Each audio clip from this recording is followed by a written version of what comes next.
大家好，我是陈老师，欢迎大家今天参与我们的直播。这个礼拜啊，真的是有点精彩，应该是台湾的政局吧，有一点精彩。那个令人难以想象的事情啊，其实还是发生的哈。那首先呢，因为很多的台湾的一些粉丝朋友啊，一直问老师说，这柯文哲前市长的状况会怎么持续下去啊？老师只能跟各位讲，这个其实在我们在去年就说过了，这个选举的时候啊，老师就跟各位讲，我们的这个柯文哲市长啊，真的是前市长啊。他的官运啊，已经走了差不多了哦，他所有的政治生命啊，大概都会由这一次的这个总统大选啊，而走到了尽头。那其实如果当时的确了，有些的一些评论家说，他当时如果选当副总统不就好了吗？因为当副总统就不会有人查他了嘛，对不对？那就查他，如果真的有必要，那不是应该查吗？啊，我跟各位讲一件事情，我们不要说哪一个党。无官不贪，我告诉你，谁执政都会腐败，这个是很正常的一件事情。你不腐败，那么你就没办法让这个组织继续活下去，因为有人腐败，那么代表说你这个组织是有利可图的，大家才会一直往你这边靠近，对不对？这个没有利益啊，人家是不会去跟随你的。这件事是一个很正常的一件事情。我们再从一个很现实的地方来看啊，假设我们小至一个家庭来讲好了。一个家庭啊，那可能就是上下三代，比如说公公婆婆啊，然后呢岳父岳母，然后呢中间的一些小夫妻，然后下面有小孩，对不对？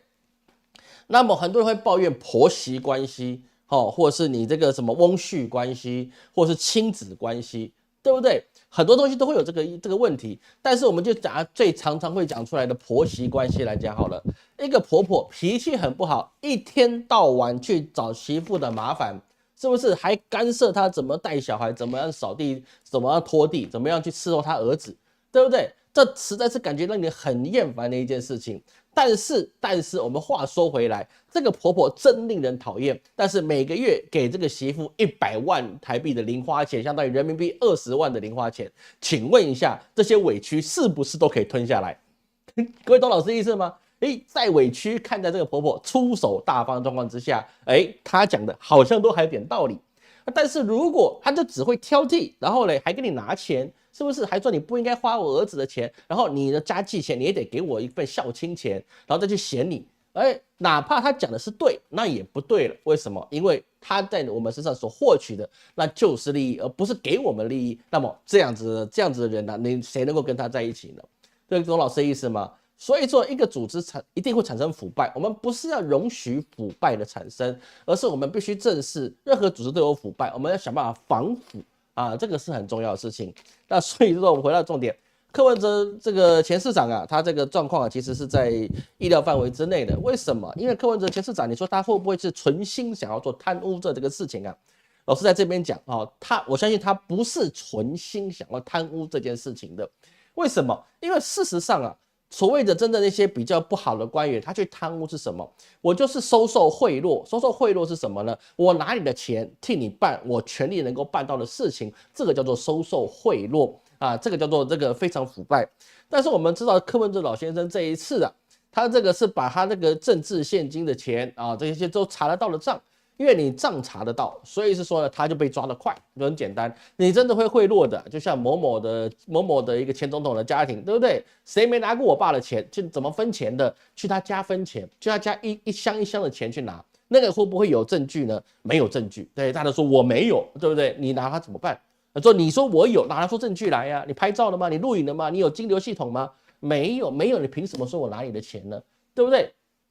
所以是说呢，柯文哲老先生他现在拿的钱呢，几乎都是有案可查哦，比如说就是小草的这些政治现金啊、捐款啊，或是选举结余款之类的，这个东西啊本来就是给那个候选人的，但是呢，按照往例啊，这个政党的候选人通常都是把这个选举补助金啊都还给了政党啊，这个是惯例了。那我们柯老先生没有进行这个惯例，你也不能说他错。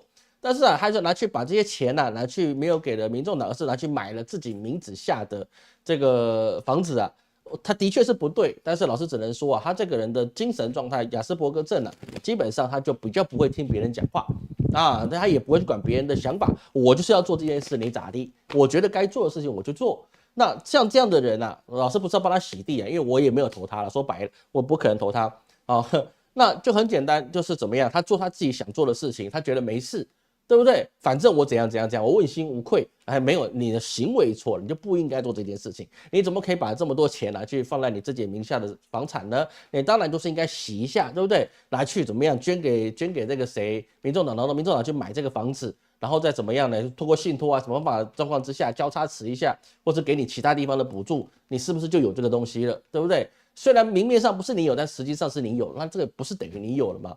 但是你把它想成了什么？好像是一个，好像是什么呢？我们今天是打牌打完了，老人会打牌打完了，然后我的就我的，我的拿走就是我的。所以说啊，这个东西啊，就是他被抓这么快的原因啊，不是因为他罪证确凿啊，这个东西我们其实明白是因为他所有的金流都非常好查，随便一查都查得到。那现在还有包含金华城啊，还有价值50亿的这个50亿的那个什么呢？50亿的那个所谓的。那个果菜市场啊，那些所有东西啊，这个后面都会继续延烧起来。那这个东西啊，其实基本上来讲啊，当然就是很简单，我们可以知道啊，它是被清算啊，清算是因为什么呢？你妨害到其他势力人士的力量，所以是说自然而然把你消灭掉，似乎你就跟过去的台联党或是过去的新党，或是过去的什么呢的团结什么时代团结联盟一样。那都是会泡沫化的。当然，所有人都希望他走到这个下场。然后瓜分他的一个势力范围。过去啊，台联党它是有立委席次的，那亲民党也是有立委席次的，那新党也曾经有过立委席次的，为什么后来都没有了？因为在这样子的一个意识形态夹攻之下，你只能剩下的有胜者自己去回收。那所以说，到底是不是正义那个不重要。所以说，第一，果菜鱼类市场的那个改建案里面啊，就那个追加50亿工程款的问题，是不是有事情这个老师不知道我没有去算这个事情。但是呢，这个事情啊，其实不是只有台湾人注意因为这个老师必须说这个在 BBC 啊，英国 BBC 啊，它里面也有报道我们这次台北前市长柯文哲然后他的一个算是什么样，算是弊案吗？还是什么案的？这个在没有被经审判确定之前定验之前每一个人就只是嫌疑人你不能说他是有罪的。那这个就变成是说BBC 也认为是说，你怎么会把你的钱拿去买你个人名字的商办？还有这些金华城，为什么你可以膨胀出来这么多的一个容积率？这些所有的东西其实都是有疑虑的事情。但是在过去他在当权的时候，那没有人可以说他什么。他刚下任的时候，他要选总统，那大家也不想轻举妄动，不然的话就说你是政治破坏，反而帮助他更多。所以这个东西我们就发现到，事情本来就有，为什么你要到现在才讲？那这一切都是政治的考量政治的利益的一些权力的纠葛，没有谁对，也没有谁错。我告诉你，这个谁都是一样。全中华民国的历史而言最不懂玩权术的昏君是谁？老师还这边公开给各位讲，就是马英九。你既不清算别人，你也干不了什么好事，还搞了一个22K 的地板，然后加上一个补充健保费，这个昏庸无比的一个策略。那你怎么可以这种情形？你这种人不把江山丢了，谁把江山丢了呢？对不对除了这个马英九前总统之外其他人大概都知道怎么玩政治这个棋。那当然，我们这个柯文哲前市长他就当过市长，还没到总统的高度。他当总统我告诉你，那更乱了，因为他只认为他想做的事情去做，而不是认为他这个事情是符合法规。他只是在自己的层面里面，他认为自己没有错，所以说他很快就被抓起来，他也没办法反驳。为什么？因为你都有金流嘛，你反正走过必留下痕迹嘛，就直接问你那个1亿元的看房子的事情，怎么会别人知道的这个当然是有人去通报的，对不对你买这个商办的事情，很多事情为什么现在被挖出来？都是有一定的进度。所以说各位其实不用太在意他的政治生命确实老师是认为他的政治生命是结束的这个符合我们过去在总统大选的时候我们所做的预测。未来他还能不能够选总统？能不能选总统那是他的决定，要不要选总统也是他的决定。但是呢，他没有机会再登上我们的总统大位这老师还没有选，他还没表达结果之前老师就已经跟各位讲这是不可能的。那至于是说老师讲其他人都不准，为什么谁当总统不准呢？有些事情就在尽在不言中了，我们只能这么讲，好吧？我们就只能尽在不言中了，因为我们看得票比率本来就是不合理的，是不是这样子？对不对？这不能再讲了，再讲我就变成国安法了，好不好？我们就不能去讲这些事情。反正总而言之，言而总之台湾还有没有下次选举，我们都不知道了。而这个是很重要的事情，各位请放心，他完蛋了。这个就算他没被起诉，他的政治生命也大概完蛋了。啊，民众党这个东西啊，老师过去跟各位讲过，它本来就是泡沫化一个政党，说那个没有什么太大意义，好吗？啊，所以说，请我们不用再纠结在这个的议题上面，我们关心在其他的问题。那接下来比较重要的问题是什么呢？我们比较重要的问题还是在于我们的新青安。新青安房贷这个东西啊，老师一直跟各位讲，不要买房子，不要买房子，不要买房子。听进去的人，我相信还是有些最近啊，有一些的粉丝朋友跟老师说，哎，老师感谢你当时跟我们讲的时候。我就犹豫了一下啊，到最后呢，我没有去买，然后房子好像也没得买啊，后来涨价涨起来，我也买不起了。当下他们是觉得是说啊，听老师的这没买到真的是很扼腕，对不对？都觉得我干嘛听老师的？但是呢，过2个月后的现在啊，他们才发现，原来当时不听的是正确的，加上他也有使用我们奇门择吉日课，我每年年底都会做的嘛，奇门择吉日课，搞不好那个时候的力量发生到现在，因为他重要的事情他没有错，那代表说他省下了什么未来你可能会出现的问题。那为什么没有买反而是正确的呢？这我们各位要去知道一件事情因为现在新青安本来就是不要说新青安旧青安，还是任何的房屋贷款，我们就算不走新青安，任何的房屋贷款，其实现在你要贷下的概率，除非你真的是非常优良的客户，也就是说，你可能有1-2千万，你就压在银行里面，然后本来就有定存的，那么你现在说，我要买个1000多万、2000多万的房子，我跟你申请贷款，可不可以？这个还是可以过的，因为你的全款房价就压在别人的那个银行里面了，对不对？他就觉得你支付没有问题，而且你资金沉淀时间够久。你比如说你要贷款，然后再来2000万进去存，没有，你可能存在那边已经2-3年了，3-5年甚至10年了。那你说你现在买一个1-2千万的房子，或3-4千万的房子，那么银行就基本上都会愿意贷给你，因为你是优质客户嘛。不然你钱放我这边，我还给你利息，不如我把钱借给你，我收你的利息不是更好吗？对不对？我为什么给你利息呢？当然是我收利息是比较好的。所以说不是每一个人贷不到就是大部分的人贷不到。因为非常良好的信用的人不见得贷得到，但是你有资产的人，你可以以资产换资产的状况是比较多，但是就不是新青安。而这些人说实在的，他也不一定要去买房子，因为很多的老师认识很多的一些比较金字塔中高端的一些贵客他们还是有其他的一些资金布局至少他们不会认为是说我现在不买房子以后买不起这件事情，人家压根儿就没有这个心理的想法。会有这样的想法的是你本来就买房子很大压力了。那至于他们本来就有能力的人，他可能跑去美国买房子，跑去那个伦敦买房子伦敦太贵了。我说你真的有问题才去伦敦买房子有些人跑到其他地方买房子，去顺便准备移民。但也有人跑去中国自产的，我也说现在太早了一点你晚一点吧这个还是有的。也有人到非洲去自产都有。所以在很多时候其实各位要去知道，新青安现在的问题是在什么地方呢？现在的房贷利率它现在开始往上去滚上滚了。过去老师在看那个前2年了，其实老师有想过买房子，前2年了，但是我后来没买，钱不够，金英老师也反对基本上我钱不够，那个家里也没有达成共识我后来就没买。那个时候买房子1%多2%那个基本上呢，那个贷款的压力是非常低的。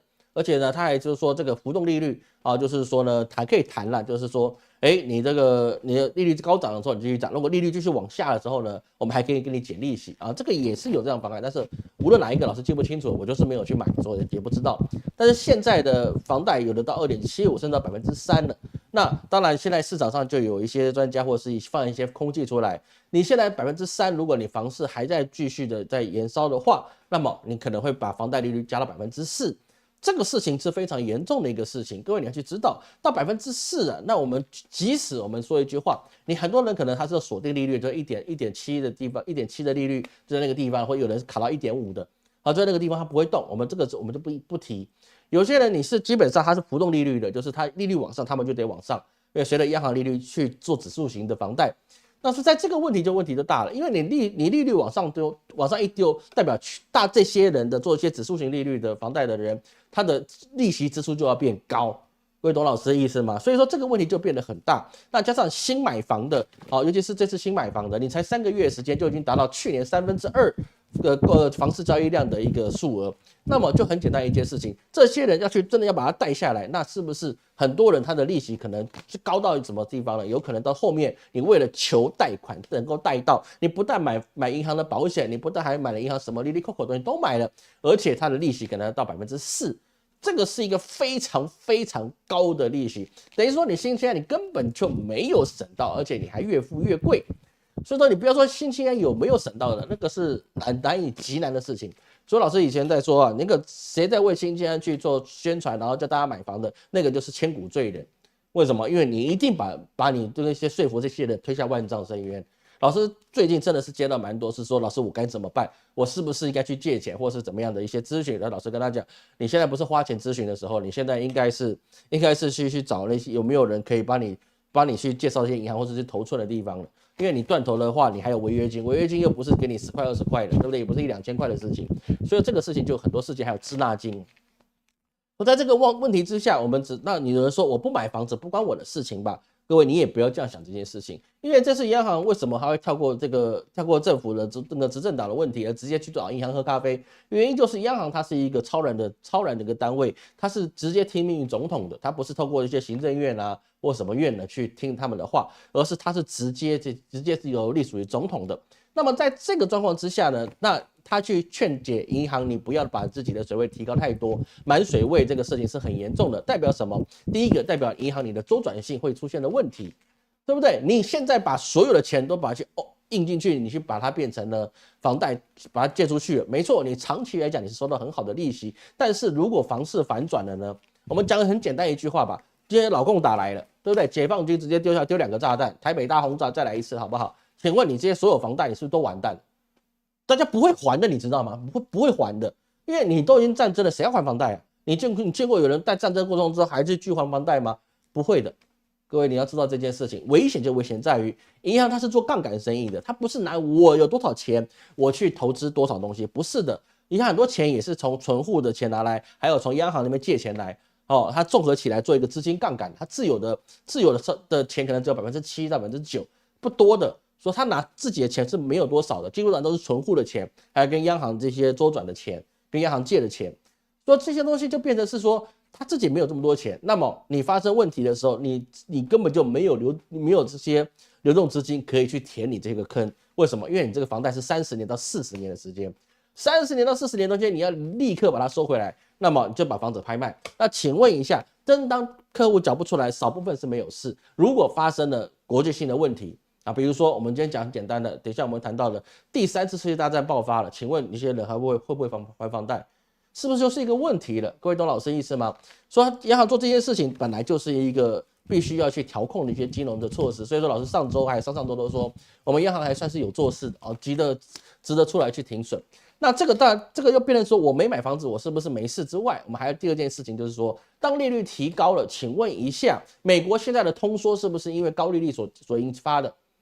各位懂老师意思吗？美国现在的通缩就是降低它的通货膨胀，还有中国的通缩都是什么呢？都是很多的原因造成的。但是最大原因就是因为你的百姓的流动资金不够，所以是说你本来是过热的经济开始冷却。我们台湾有过热的经济吗？我们有过热的房市，但是我们有过热的经济吗？我们经济非常强硬吗？我们就业数据非常完美吗？我们百姓生活指数、快乐指数非常高吗？不是吧？对不对？等于是说，我们自己本身就没有多少钱了，因为我们觉得租房很贵，我不如来买一个房子缴房贷。但是房贷钱跟租金钱差不多的状况之下，我当然会比较倾向买房子。这个是我们的一个逻辑。但是如果现在你房贷利率这么高的状况之下，那我去买房子，我反而背了更沉重的这个贷款的利息，而且我还没有权利降低我自己的水准。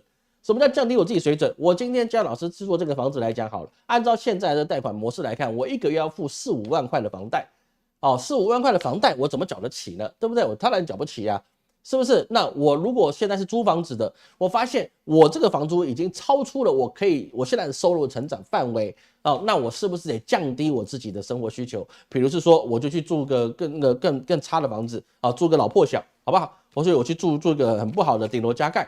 对不对？那我就让大家吃个苦，对不起啊，跟孩子讲对不起啊，你爸没有出息啊，对不对？那我就只能做顶楼加盖或是住一些老破小或是大家挤一挤在一个破公寓里面，我把我的消费降级了，我的一个居住成本降级了，来维持我们的一个温饱，这是不是我可以做到的事情？但是如果你房贷上升了，但是你没有办法去寻求降级，是因为房贷它在那个地方，你是每个月都必须要去缴的，那么你降级不了，你就只能砸锅卖铁去补这个房贷。这各位懂老师的意思吗？那这个问题补不补得起来？哦，当然很多人说啊，老师这个补还是可以补啦，不要说完全支付不起。对，没有错，我相信大家在做这个买房子的时候啊，都会衡量到你自己的能力啊，这个老师相信各位都有这个智慧，但是你有这个智慧，难道每个人都有这个智慧吗？我们所买房子的人，只要有20%没有这个智慧，我告诉你，那这个金融危机就会出现了。各位就知道吗？这个金融就会出现了。那各位已经有这个预防措施了，就房贷利率我们太高了，我们缴出去的钱变多了，但是呢，我已经要准备好了啊，我有过去的存款，还有我的收入啊，其实还可以 cover 的，那就没问题。你是这么想的，那你也不对。为什么？因为为了支付这么高的利息，你就必须要节约你的开支。小孩子的补习班别上了，啊，本来可以出去吃海底捞的，变成在家里自己捞，对不对？那是不是就得消费降级了？消费降级，就像中国现在遇到的问题，他们遇到就是消费降级的状况，不是没有钱，而是有钱，我亏第一个亏在房子，第二个呢，就是说我也没有什么好收入，台湾不是也这样子吗？对不对？我的房价一直涨，但是我的收入没有涨很多，对不对？蛋价一直涨，但或是什么东西菜价一直涨，因为台风嘛，那个不是怪政府啦，台风了没办法，但是我收入没有涨，那怎么办呢？我降级消费。本来可以一个礼拜带小朋友出去吃饭一次的，我现在变成1个月出去一次，或1个月出去2次。本来可以吃好一点的，那后来我们就变得到美食街吃大排档也不错。反正一家人在一起嘛，图的是开心。但是一样的事情就是什么？所有的钱都跑到银行里面去了，那么市面上流动资金就不够了。市面上流动资金不够了，那消费降级，那是不是等于这些从事相关产业的人，你是不是也没有收入了？你收入也降级了？人家消费降级，那你是不是你收入也降级了？你收费如果降级了，那你是不是又恶性循环了？就是说，那我请的员工也不需要这么多了，那你失业率是不是就提升了？各位，你懂这个意思？好，它这个新签房贷所影响的是行行业业的方面。这个东西我们可以看到什么东西呢？看到这一次我们前总统蔡英文上任之后啊，大陆游客不来了，士林夜市从本来只敲外面的人变成敲自己人，对不对？那在这个状况之下啊，讲世界上好像我以前住那边啊，好像有点污蔑到他，其实我也没污蔑了啊，大概就是这个意思啊，各位懂的就懂，对不对？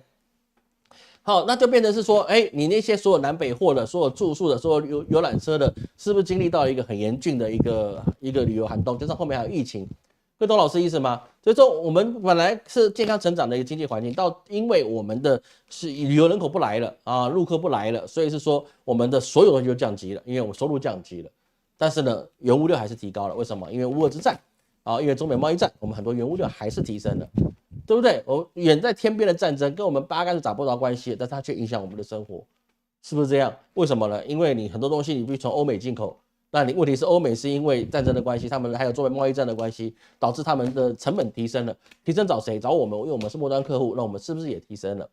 对不对？很多事情就是这样一个过来的。那在这个状况之下，各位我们要去小心一件事情，就是不是5年后才会有这个金融风暴了。老师是担心在年底之前，你是不是就有可能会引发台湾的消费降级跟经济冷却速度过快的一个问题？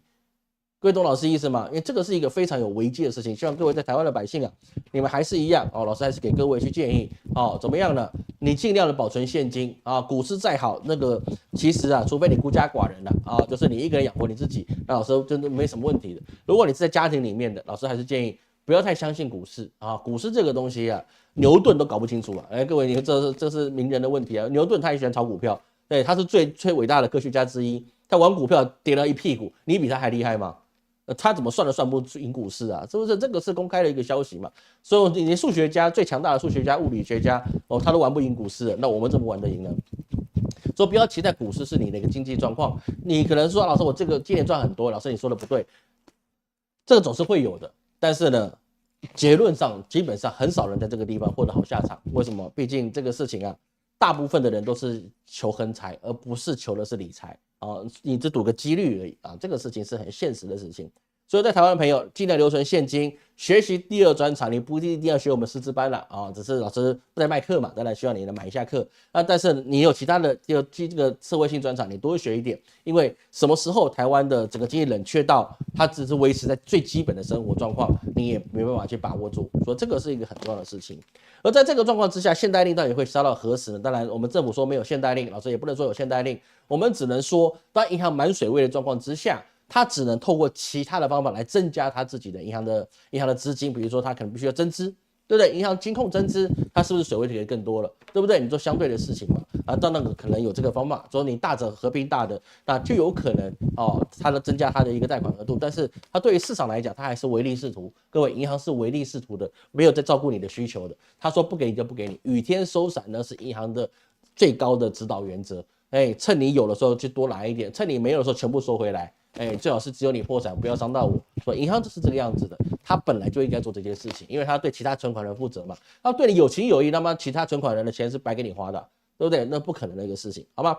所以说记得这个利率我继续往上有没有这概率？有这个概率，但是你自己的消费降级也会有一样的概率。很多事情都会连带的去处理，所以当银行资金放不出来的时候，他没有钱放的时候，那么很多事情，包含小建商，你的一些工人，你是不是能够结到他们的工程款，都是一个问号，这个很难讲。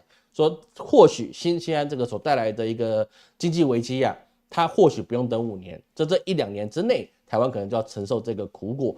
各位一定要去记得，钱就这么多，全部都到银行里面去缴房贷的时候，你跟我就完蛋了，好吗？好，那所以说我们看到台湾的问题之外，我们有一件事情非常有趣的，什么？这额外提到一件事情。其实啊，今天呢，我们在台湾呢，我看到一个什么？113年，民国113年中共军力报告书里面啊，其实我们的英明睿智国防部啊，他就提出来是说呢，这个中国人民解放军啊，就是一个傻蛋，怎么样呢？他是怎么样？他们现在啊，并不具有全面犯台的能力。意思是什么呢？他没有能力把我们打下来。这个状况我觉得讲的是非常有趣的啊，非常值得我们去在意的。为什么呢？他在里面有说到啊，在5年兵力整建施政计划报告里面啊，中共军力报告书里面指出来，对台湾的战术战法的运用啊，它要受限在我们台湾的什么海象，还有天气跟地理环境。所以说我们台湾地形之复杂，好像孔明八卦阵一样，你来了就出不去了，因为你没有 Google 地图，所以你出不去了。是不是？所以说你这个很糟糕的事情，你根本就没办法打下来我们。而且啊，他们登陆载具啊，后勤的能力不足啊，意思就是说呢，他们的部队啊上岸之后啊没饭吃，对不对？他们的中共啊，开玩笑，中国大陆啊饿殍遍野，对不对？连茶叶蛋跟咸菜都吃不起了，是那个涪陵咸菜，对不对？涪陵榨菜，是不是？都吃不起了，高铁的一个椅子都没有椅背了，你说他怎么有钱去让解放军吃饱饭呢？所以说呢，他只要是怎么样？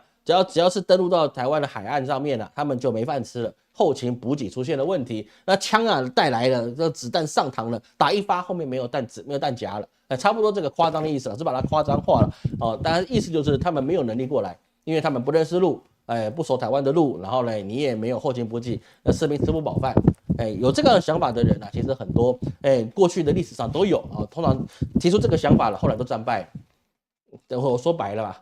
有这个想法的，后来就战败了，包含了成吉思汗去打了花剌子模，花剌子模也提出这个想法，你成吉思汗你不过是一群野人，对不对？吃生肉不开化的民族，你连宫殿都没有，你就住一个帐篷里面，你成吉思汗竟然还住帐篷里面，哎呀，拜托，谁不知道你那个天皇贵胄都应该住在宫殿里面，真正的宫殿金碧辉煌，还有个大葱头，对不对？你怎么住在帐篷里面呢？你肯定不知道怎么去打，包含了蒙古马又是比较瘦小的马，但是他们力气很大。蒙古马又是比较小的马，跟他们的一个突厥蛮马比起来他们的这个高大的中亚地区的马比起来那真的就像什么呢？有的时候就像兔子一样，就这样想法的都失败了。那其他很多的历史上面也都是因为你小看对方然后觉得对方打不过来，我们就要准备好就好了。那通常都是失败的事情完完全全都是失败的事情。所以我们看历史来讲真的是非常令人唏嘘这个。两岸之间其实对方其实在对岸他们已经拿定主意了在短时间之内就要去处理好台湾问题这个短时间到底多短，也可能明天，也可能明年，也可能10年内其实我是比较倾向于在2029年的之前2024到2029年这个时间之内是比较可能的。老师还是跟各位讲，老师一直跟各位说，老师对于推背图的预测就是2024年的前5年跟后5年，2024是一个中间点。各位请看现在，我在2018年讲这件事情，2019年讲这件事情的时候，你看现在2024年是不是由中国来去准备化事的一个重要的年份？这个老师做预测这么多年了，我通常是不删自己的预测的除了刘月老师现在把过期都删掉了，因为反正留的也没用，不然你看到的是过期，不是很给小吗？所以说老师把那些过期的流年流月都会删掉就把隐藏起来，但是其他老师没有删，甚至我还给你笑，说我的总统预测错误的一些视频都留出来给你笑，没有问题。但是呢，预测就是要留记录，好吧？这个我们可以后面再看看到底是不是卢老师的预测。好，那我们看各位什么问题哈？我们后面要讲一下其他国家的问题。看看哈，我的画面看一下哈。好，喝个茶哈。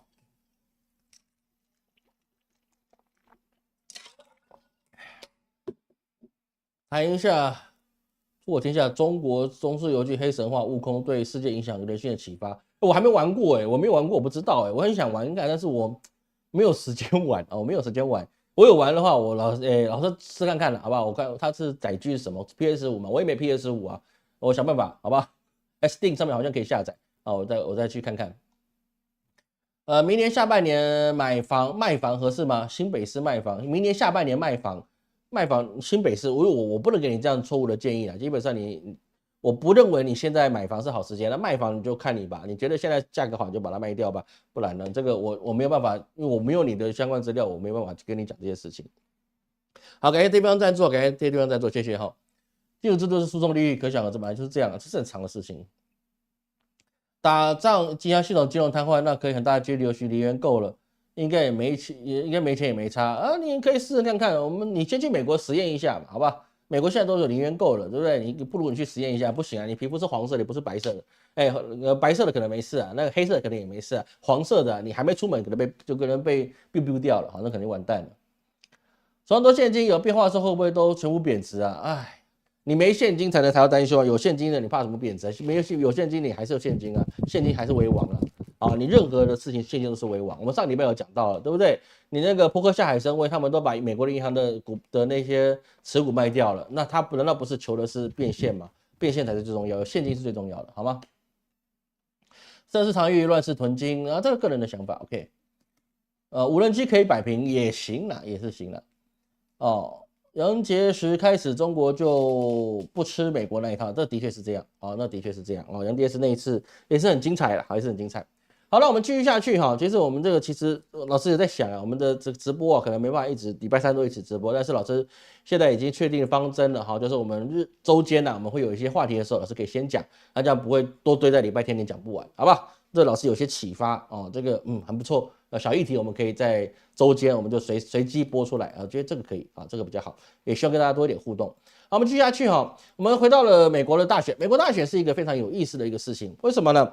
因为美国大选这一次其实卢老师的跟各位所讲的想法我们不能说完全预测，因为我命理名人堂没有公开嘛，对不对？但是我跟各位讲，老师比较看好我们的贺锦丽当然这个里面有些的粉丝跟老师讲老师你是不是看了什么那个辛普森家族，对不对？后来那个是女总统，对不对？你是不是因为他受他影响没有了你太看得起老师了老师没办法都看到那些所谓的辛普森家庭。那个金妮老师以前常看，因为他受西洋教育嘛，加拿大念大学的，所以他才看得懂，我又看不懂的东西，我哪知道，对不对？要看他说要看那个原文英文版的那个看了才有意义。你看翻译版的有时候太台了，那就没有那个味道。那个我不知道，反正台语的跟台湾的跟美国原音的我都没看，所以我也不知道他到底讲什么，好像有这么一回事。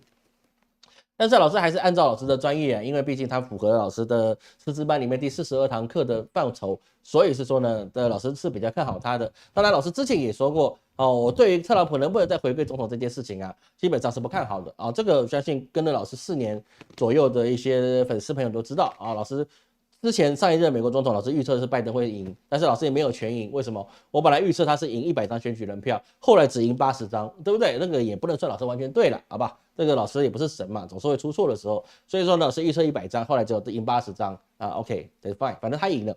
那特朗普呢？老师当时就说，并不看好他4年之后可以重新问鼎总统大位这个状况现在就有这个状况了。为什么？因为现在美国总统大选里面现在贺锦丽他是小幅领先特朗普，也就是川普老先生也包含了是说他在一些摇摆州现在民调都是比较高的。那在这个状况之下，很多人就预测美国大选是比较不可能和平落幕的因为包含了什么呢？也包含了是说现在为了是说选举，大家各增加自己的胜利的筹码，很多州都开始改选举制度。这个有没有很有趣的一个事情为了让谁比较能够赢，或是让谁的优势比较明显，所以我们就特别去修改一些选举制度，这个符不符合我们的民主法治呢？他有没有问过百姓可不可以改这件事情呢？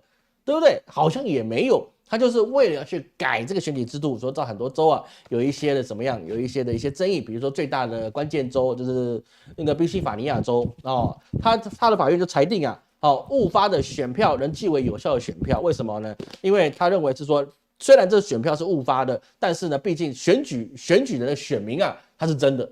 所以说呢，无论如何，他所计出来的选票误发的选票，然后他计出来又去回去投票，这个结果啊，他是采取有效的。那某些阵营就觉得说这个不合理吧？如果你的选票本来就误发，那在计票的时候，他应该计成无效票。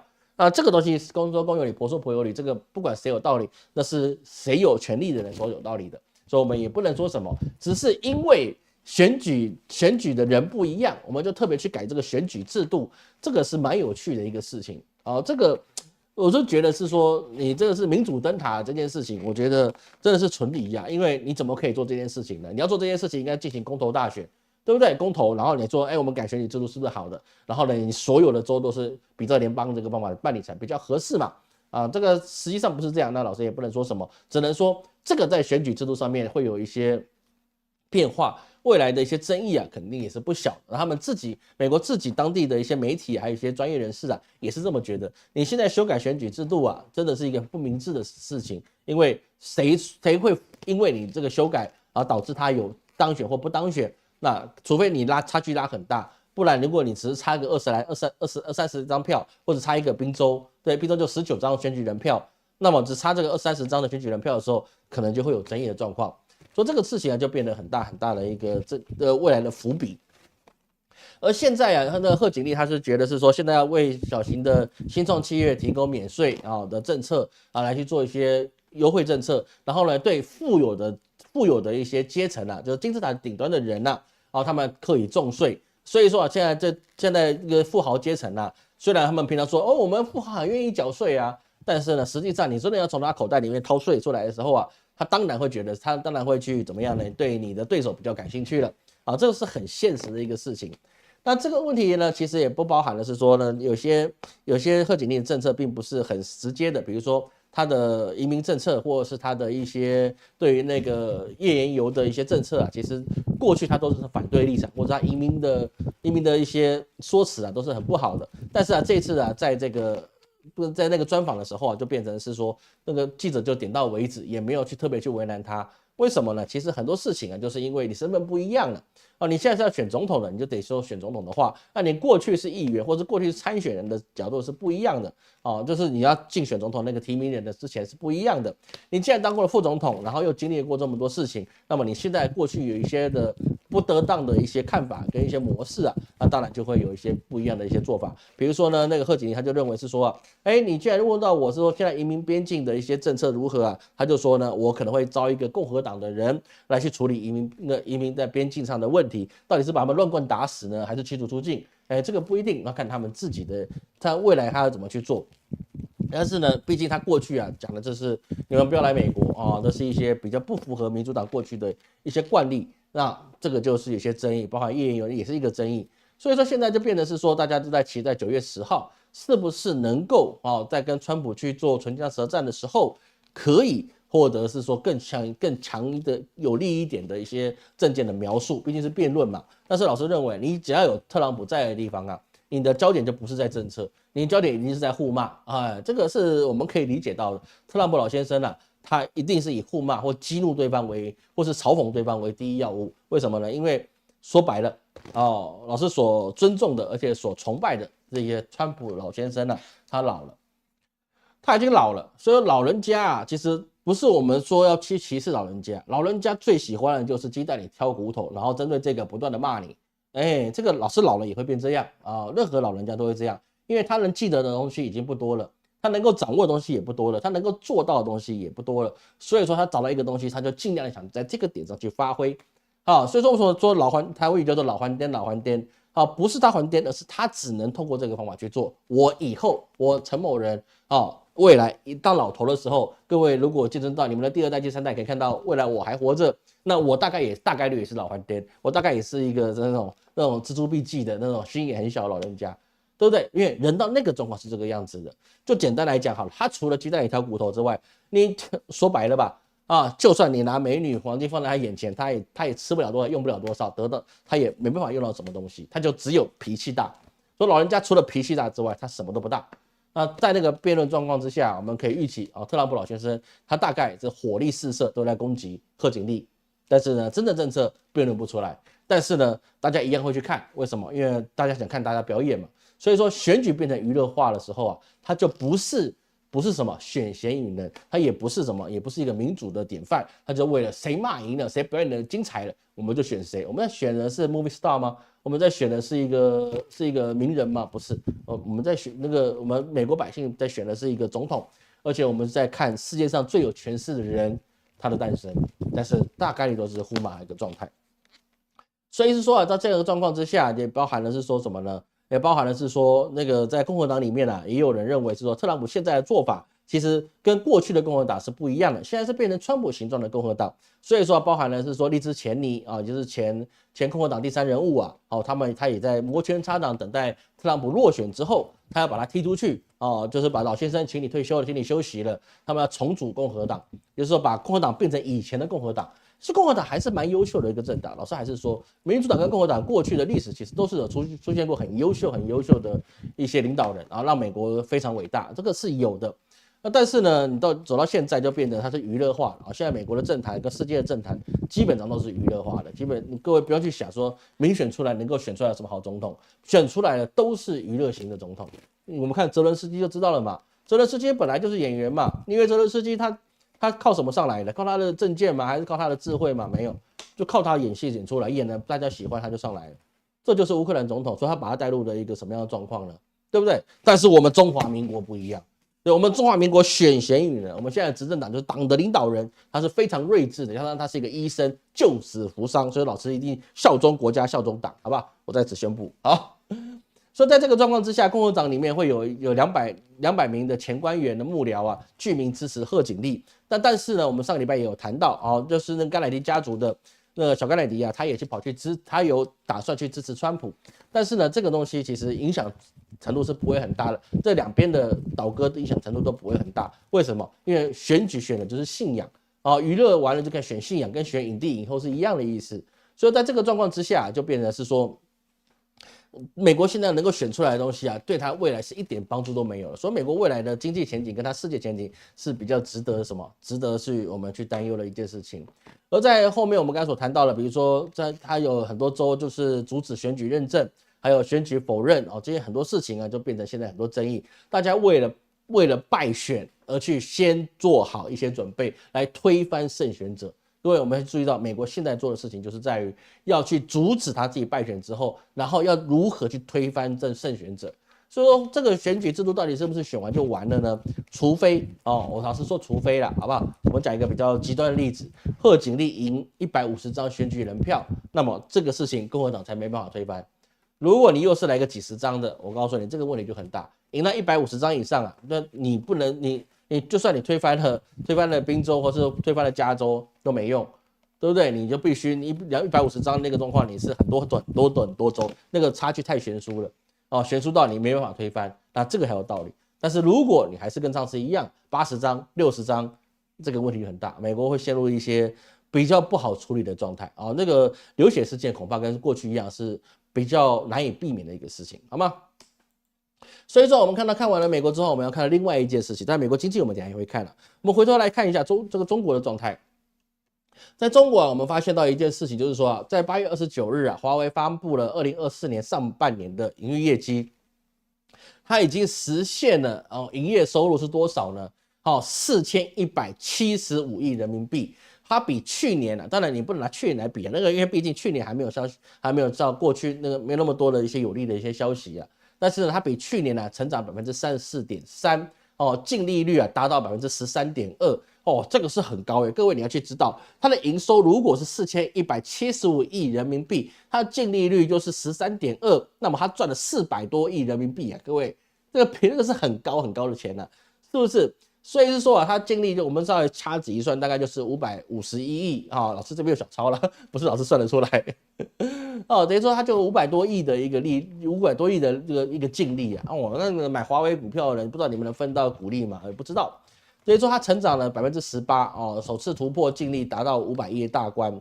所以说啊，现在华为以17.5%的市占率，再一次成为中国智慧型市场的出货第一名，这个是非常有意思的事情。而在这个状况之下，我们就不得不谈到啊，为什么谈手机呢？因为苹果现在对于腾讯的微信啊，说苹果税，也就是腾讯里面的一些小程序的一些消费啊，这个苹果应该收30%啊，因为你使用苹果的平台嘛，所以说你用微信里面我们有很多小程序啊，比如说你看小说啊。玩游戏啊，买皮肤啊，或是一些储值啊，什么消费之类等等的，好像老师有时候会在微信上面，买一些短文小说看一看，对不对？我就发现那个柳如烟真是厉害，顾北辰、柳如烟真厉害，一夜之间处处柳如烟，对不对？到处都是顾北辰，我觉得真的是太厉害了。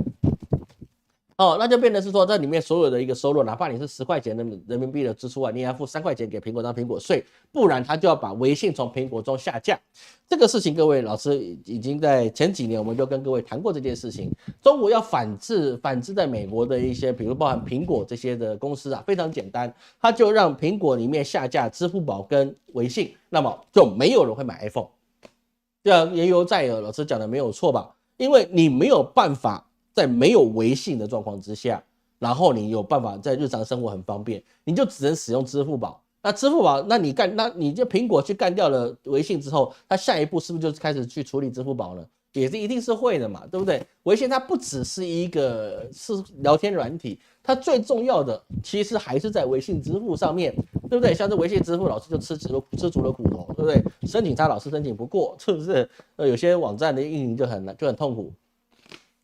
所以就变成是说，你今天如果是为了收苹果税，然后呢，你把微信从这边下架了，那么这绝对不是美国政府非常想要乐见的事情，因为他就没有办法监控你微信里面在讲什么事情，懂我意思吧？情报来源就中断了。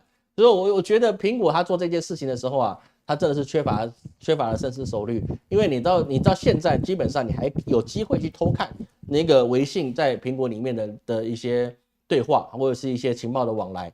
你把微信下架了，然后大家在那个苹果上面不用微信了，你觉得人家就会去使用别的那个聊天软体吗？不会，就是会你也只仅易聊天，但是最主要人家还是使用到他们华为或是其他的手机上面。为什么？因为我要刷公交卡，我要去搭地铁，我要买机票，我说什么东西的，我必须透过微信啊，对不对？我必须透过微信啊，是不是？那我用支付宝也可以，但是我讲话讲到一半呢，我还要得去切支付宝。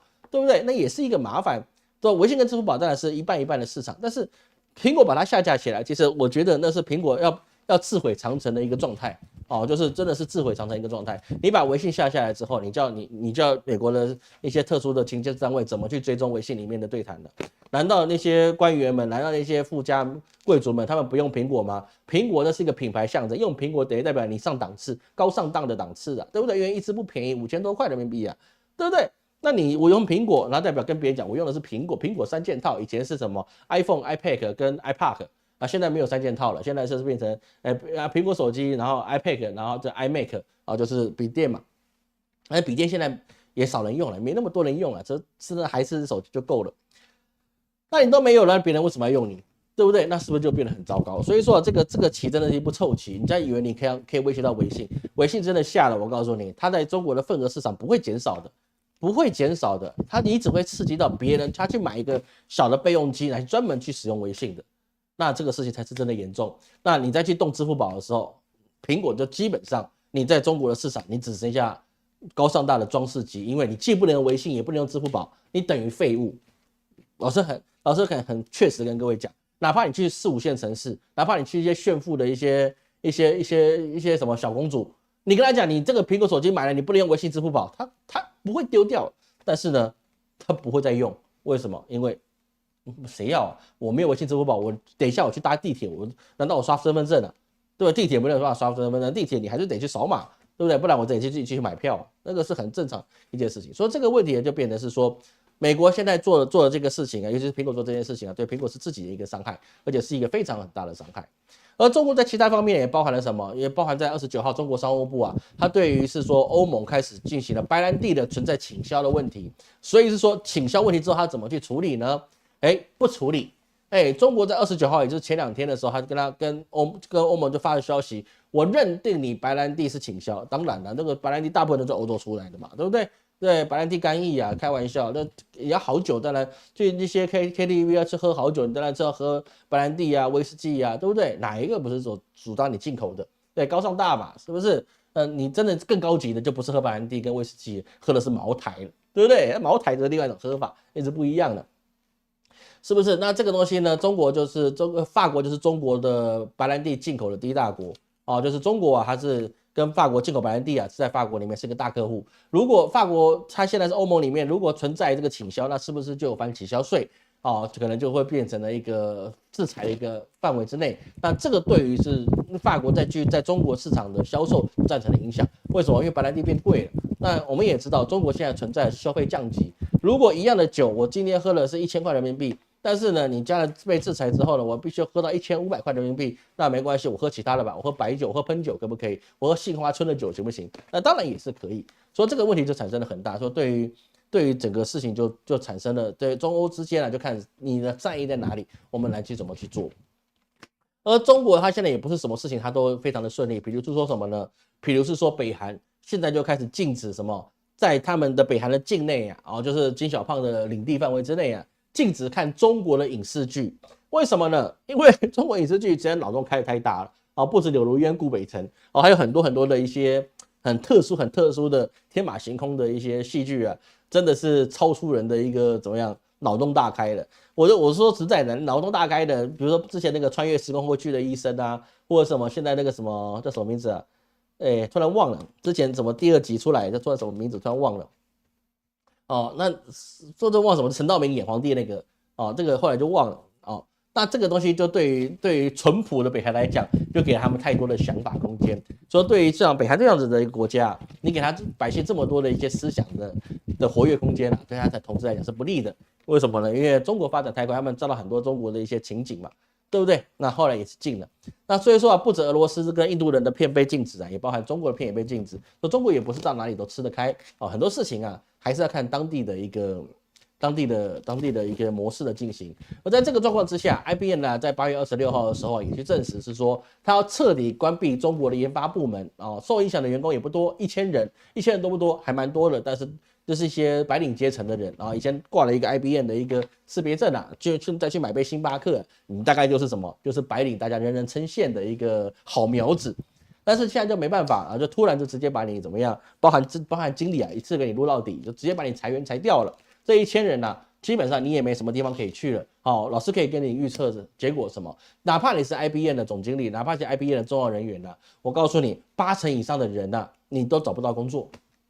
在中国求职市场就是这么样的艰辛啊，就是这么艰辛。你80%你是找不到工作了，裁员这1000个人里面，至少800个人找不到工作。现在200个人，他可能是就是有他真的是特别厉害的，可能精英阶层的，那真的是还有机会，但是80%人找不到工作的，因为你年龄到了，而且你替换度高，没有需要你一定要说这是裁这个员啊，其实只是彰显到是说外资啊，他们对于中国的市场的忌惮，也就是说，你在这个地方研发人员，那你是不是你在我这边研发，然后把我研发的结果，那你跳槽之后去给了中国啊？这个当然也是有他们类似的一些想法。都是有一些的可能，但是呢，这个事情啊，就变成是中美贸易啊，他们在商业界里面已经开始有一些分庭抗礼，或者是在一些互相角斗的状况会出现。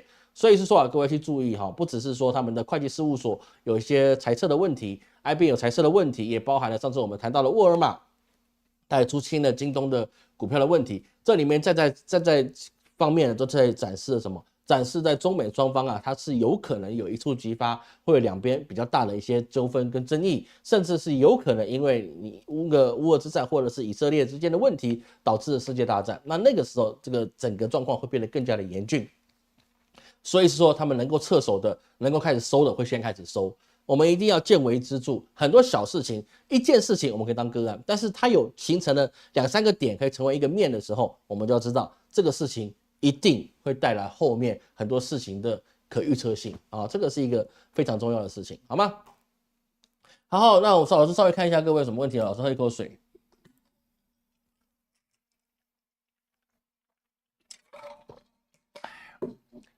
好，感谢苏教，感谢苏苏，好，感谢苏的赞助，好，谢谢，感谢大家。有人捧人场，有钱捧钱场，至少你来捧个战场，好不好？按赞一下，好吗？不必玩黑悟空，是油管把它剪掉，没有游戏的人要自己去玩啊，游戏的人要自己去玩，你只看人家结果不行。游戏啊，重参与，老师还是觉得要重参与的事情，好吧？自己去玩比较有意思了。我以前也是很喜欢玩游戏的啊，但是现在真的没时间。川普败选美国会乱吗？会乱啊！那票数如果在100票以内就会乱。哈尔当选美国总统，美国会更乱，当然也是乱的，也是这样子。美国很多企业已经不捐给民主党了。我告诉你，你的东西代表你是支持共和党的，而且你可能是美国人。为什么？因为哈里斯他一收到的捐款，一周收了5亿美元，5亿美元。你说不捐给民主党的，对不起，你的情报大错特错。哈里斯他现在收到的政治现金是超过于特朗普的，所以是说你是错的，你是错的，好吗？好，老师效忠领导效忠党，没错，我是效忠领导效忠党的啊，这党是我的精神依归，好不好？我们一切的支持党的决定，好不好？支持党的决定，这个就这样了，好不好？不要问我为什么啊，我就支持党，党说什么我就说什么，党说往前冲我就往后退呗，反正支持党了，好吗？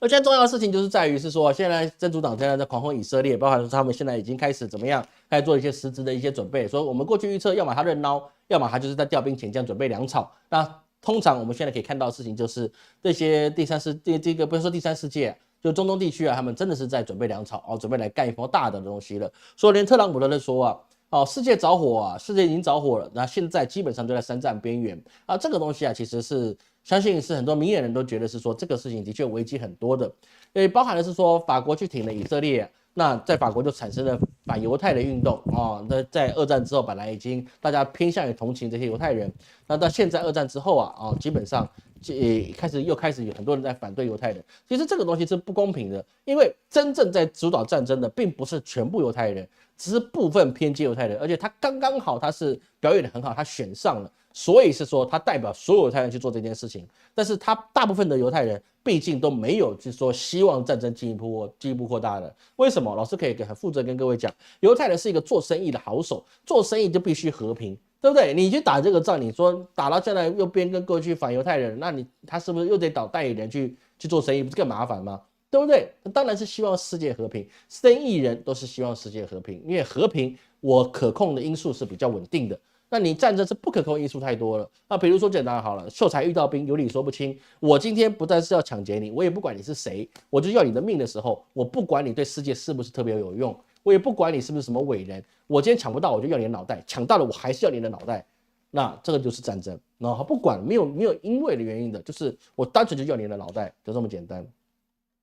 所以现在在这联合国里面就怎么样呢？就开始是说要对纳坦雅胡跟以色列的一些军方领袖自行的制裁这个是国际法庭。那开第一枪的就是爱尔兰政府就是比照普丁被制裁的状况以色列的总理纳坦雅胡跟他们的军方的状况应该是要怎么样被这个战争罪所制裁的。所以说在这个状况之下，这次的这个以色列他也在去呼吁是说我们要继续打下去所以说呢，这些所有西岸的巴勒斯坦的百姓你们应该暂时撤离。讲是这样讲的讲是这样讲，但是呢，基本上你撤离之后他就把你土地占的概率是比较高。虽然国际不同意，但是他还是要这么做。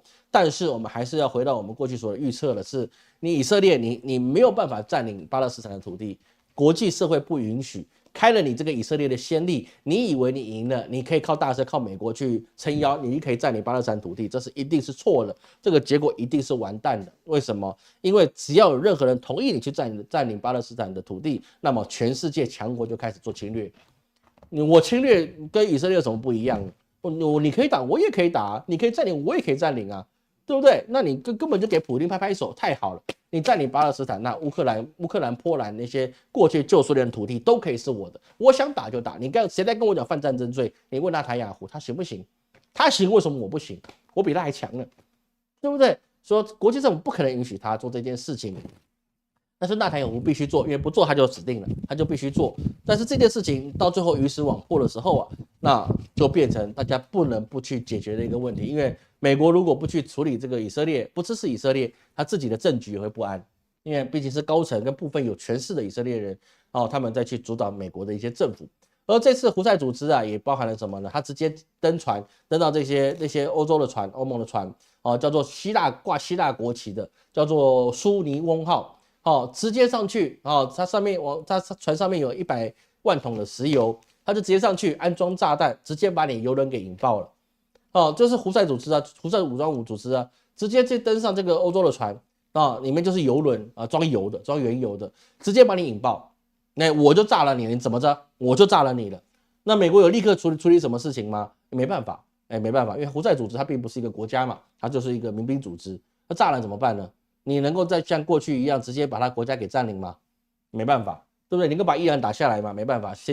你美国现在去打伊朗，我告诉你，伊朗就发射核弹。你既然要我的命，那我也不要你活着。宁为玉碎不为瓦全，任何一个国家的人都是一样的。你要我的命，我还在乎了百姓的苍生吗？没有，大家一起死吧。我们就把世界重新进化，等了200亿年之后，重新在一个猿人在乌嘎恰嘎，然后我们重新再建立是人类文明吧。对不对？所以他也不敢去动这个伊朗，而在这个状况之下，就会变成说这个局势就变得很复杂，因为炸油轮是真，但是你要怎么样去给胡塞武装有一个很大的伤害，那也很难，民兵嘛不容易处理。而在8月29号的时候 ，WHO 的高层官员他们已经斡旋到怎么样呢？让这个以色列的军队跟哈马斯同意停火3天。那为什么呢？要让当地那个巴勒斯坦的那个64万名的孩童去接种小儿麻痹的疫苗这个事情是有一定的危险，因为都进去了，那么人都聚集在一起，那如果说要丢炸弹的话，那你一次成果是最好的，对不对？一样的炸弹你炸最多的是最好的事情嘛。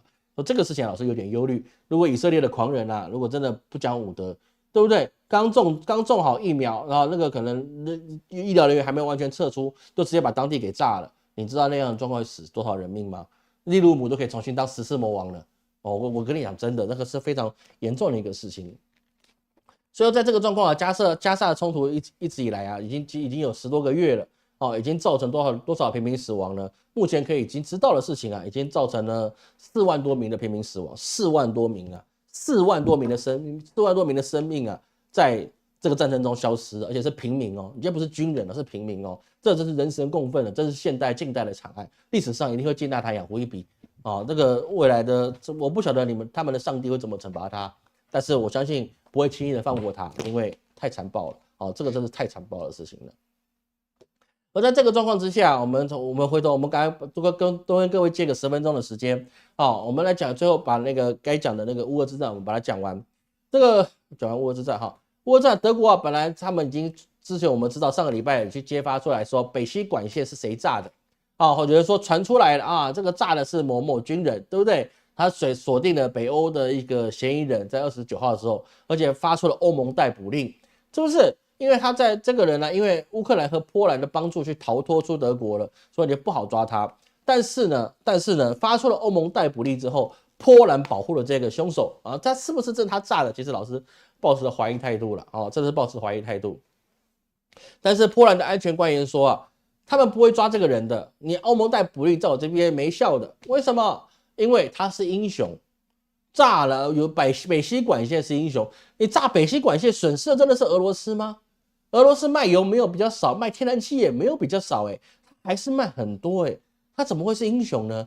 今天受损的全是欧洲百姓跟欧洲国家，全部都是欧洲百姓跟欧洲国家，俄罗斯没有受到多大的伤害北溪管线炸掉了，他没有受到太大的伤害，因为他一样卖给其他国家，然后你们欧洲都从其他国家买过去，比如说印度，绕进印度跟绕进中国去卖给你们欧洲，他还是卖因为你得用你得用，你就得买，你买到最后货源还是他，因为这个在那个液态瓦斯里面，他不会每一滴瓦斯里面都去打了俄罗斯的戳记吧，对不对？印度说这是我买来的，这是我的，那你要跟我买，那上面只会有印度的罐子的样子，你跟中国买，中国上面就 Made in China， 对不对？那你不会写 Made in Russia， 不可能所以说他怎么会说他英雄呢？你说这个波兰，你是不是脑袋是有点动了？因为俄罗斯没有受伤，受伤都是你们欧洲人，都是那些欧洲的百姓，欧洲的一些平民百姓，他吃不起面包，买不起暖气线，甚至有人因此失业，过了本来小康变成什么？变成赤贫，从赤贫变成冻饿之身、冻饿之家，这都是他做的事情。你说他是英雄，到底英雄在哪里呢？而这个事情啊，这个其实乌俄之战里面，乌克兰总统泽连斯基啊，他也预计9月的时候前往美国去出席联合国大会，然后这时候他希望跟拜登啊去递交一份胜利计划。那这胜利计划他不是只给拜登，他也给了贺锦丽，他也准备给了川普。只要你是跟总制沾到边的，总统、前总统、已故总统或是即将成为准总统的他都讲话给你一份，代表说你要去支持他我们乌克兰是一视同仁你们只要参选总统的、是总统的，那我都给你一份。因为我们要一起为了民主自由而奋斗。那这个事情其实真没有什么屁用的。为什么？因为谁上来都不会支持乌克兰，因为乌克兰已经败局已定了。为什么？因为给你 F16，然后你 F16还被打下来。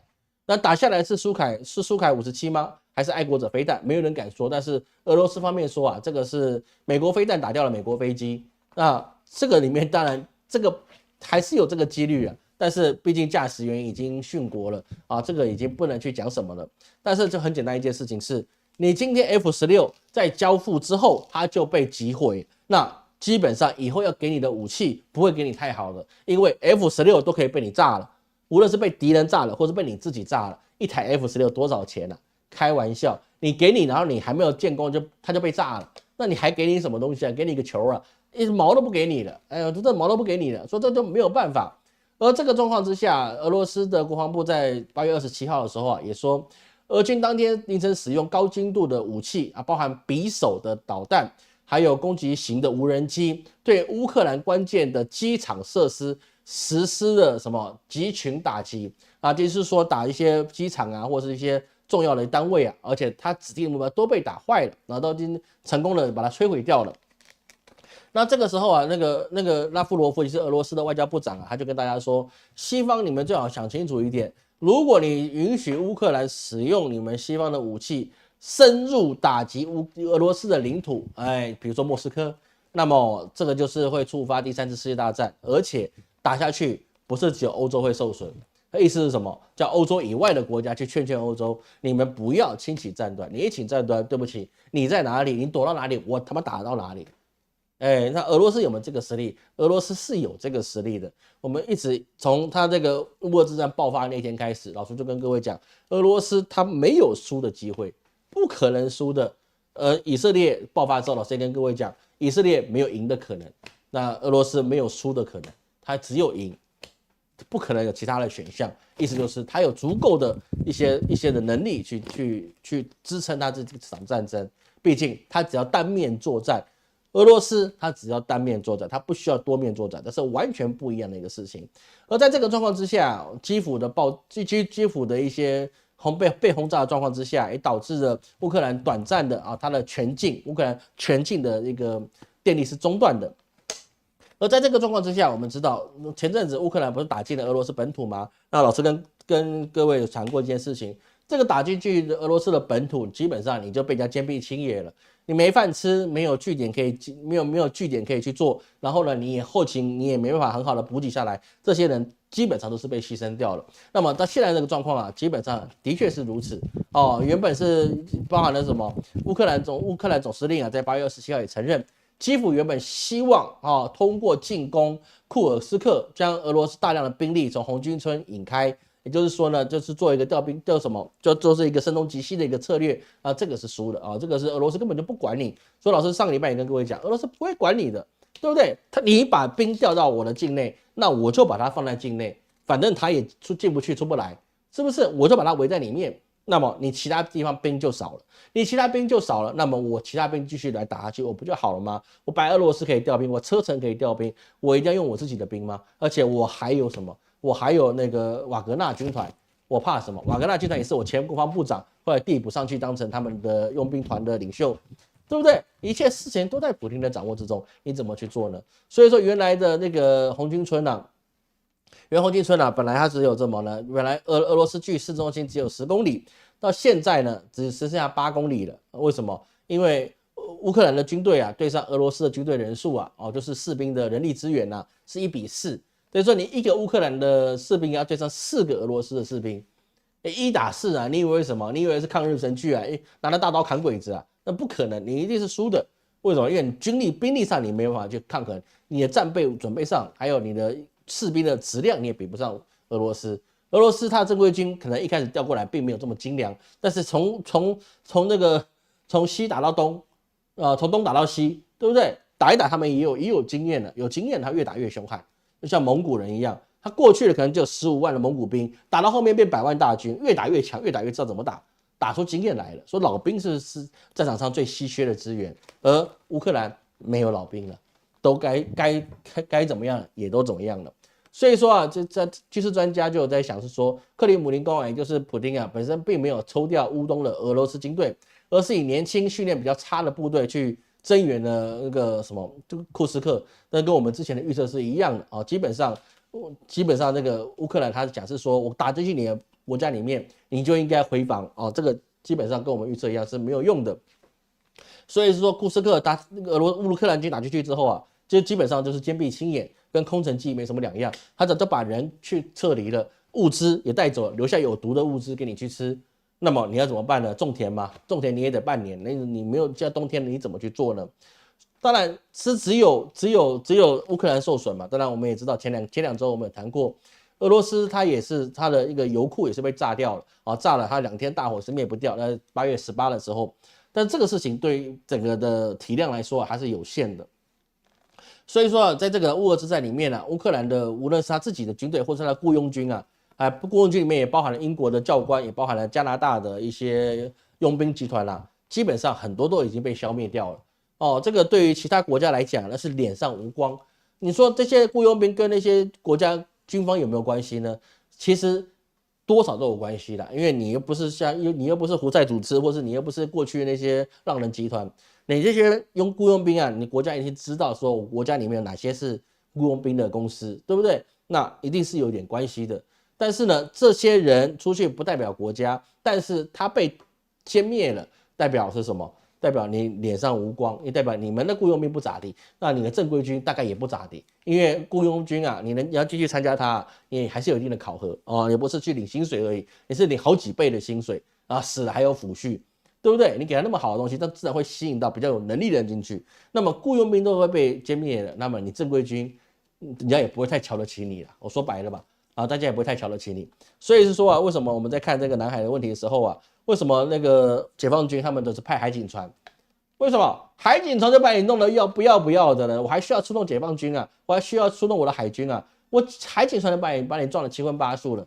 那哪一次弄菲律宾不是用海警船去弄它？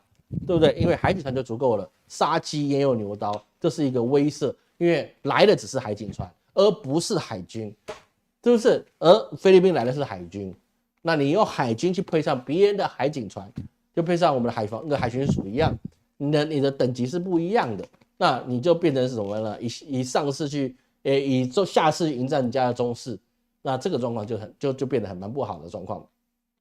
所以说红军村的第一防线呢，在昨天的时候啊，前天的时候啊，就已经被俄罗斯突破了哦。基本上红军村被俄罗斯打下来的概率啊，其实是非常高的。也包含白俄罗斯啊，他也宣布去支援那个俄罗斯，所以卢卡申科啊也下令多套远程火箭弹、大炮要移交给俄罗斯。说俄罗斯他怎么会输呢？他有输的可能吗？他基本上是没有输的可能，因为他只要不利的时候，他只需要毁灭你就可以了。对这样的人有什么办法呢？而我们上周也提到了啊，SWIFT 这有100多国家要开始怎么样呢？在 SWIFT 以外的一个结算机制里面做新的汇兑，那这个当然也是会跟这个战争是有关系的，因为俄罗斯被踢出 SWIFT 了，那么他有时间重构他的一个交易体系，那么其他国家也会害怕，以后我被怎么样了，我还能不能够活下来？我又不是俄罗斯。说现在当务之急当然是建立了新的结算体系，无论是金砖结算体系或是其他的结算体系，那么未来又要变成一个金融圈的战国时期，所以是说变来变去，百姓有现金可以去买你的生活物资，那是最重要的。而生活物资最好你就先囤，干粮要先囤，居家常备良药、干粮、米面罐头要多准备一点，各位。多准备一点，它一定会涨价。你多准备，你慢慢吃它，又不会给老师吃，对不对？对你只有好处，会没有坏处的。而乌克兰他在打算在2025年的俄罗斯的天然气管线过境乌克兰到欧洲这个地方要把它关闭啊，这是乌克兰的说法。那这个事情也蛮有趣的，为什么老师说很有趣呢？你乌克兰能够撑到2025年吗？你现在的政府能够撑到2025年吗？当然，你现在这么讲，俄罗斯只会说，那你只会涨价了，因为你关闭了，让我去提供给欧洲的天然气，那么损失的不会是俄罗斯最大，一定是欧洲最大。因为2025年如果你把它关闭了，2025年1月1日停用了俄罗斯的石油跟天然气的过境运输的话，那么请问一下，那个时候非常寒冷的欧洲，你让他那些百姓怎么烤面包，怎么样点火炉取暖？各位不要说，老师这个没有差。英国老太太，这个各位都知道，他们都必须坐着公车坐一整天，或是还要去那个暖气银行去过活。为什么？因为家里的暖气太贵了。曾几何时，富庶的英国，对不对？地上都有可以捡到钱的英国，都要去暖气开不起的状况会产生。所以这个事情会占着很大很大的一个因素，各位你要去注意啊。这个事情，大家欧洲可能因为这样子的危机，它会迫使乌克兰在2025年1月1号之前把这个乌俄之战给结束，而那个时候美国大选也结束了，乌俄之战你还有什么筹码可言呢？所以说啊，在这次的战争里面啊，库尔斯克的战争里面啊，俄罗斯乌克兰的军队的阵亡人数啊，远远高过俄罗斯，加上乌克兰现在也是跟那个什么跟自毁长城一样啊，要宣布要去停止俄罗斯的油气去过境，那么只是宣告让别人知道，赶快把我干掉，不然的话我就让你们活不下去，这是不是很重要的呢？好，那我们知道10点15分呢，我们后面其实本来还有一半的题目包含了是说美国现在有幽灵职缺，也就是说呢，美国现在提供了很多的职缺的一些 offer， 然后就希望大家来应征，但是呢，他裁员的也很多，但是他也没有需要那么多人，他开了100个职缺里面，可能真的需要的可能就20-30个。那其他都是没有需要的状况，为什么？因为他要做企业形象，代表说我们公司还在成长，我需要更多的人力，但是实际上你去应征，他也不会要你。因为他就是做形象的东西，所以在这个状况之下，很多人就评估的是说，我既然开了这么多的就业职缺，那么我是不是就业的数据就很完美？因为我既然需要这么多人，那么代表我们的一个经济是非常繁荣的。对，美国他们在计算经济数据的时候是这样，但是如果有一半以上都是幽灵职缺，根本就不会把你真的招进来。那么请问一下，美国就业数据现在能够是真的吗？各位懂老师意思吗？好，其他的问题啊，那我们在周间里面呢，老师会开始去做一些短暂的一些话题，好不好？那我们直播啊，我们这样可以有效的降低我们直播的压力，不然的话，你真的要讲1个礼拜所做出的事情啊，你是讲不完的，好吗？所以说，感谢各位今天的收看啊，下周开始啊，老师会有3-5分钟的时间啊，去谈个别的小话题，这样子我们直播就可以轻松一点啊，各位就不用等1个礼拜了啊，每天都有可能会更新。感谢各位今天的收看，我是陈老师，我们下周见。台湾房子还能买吗？不能。回答完了，不能。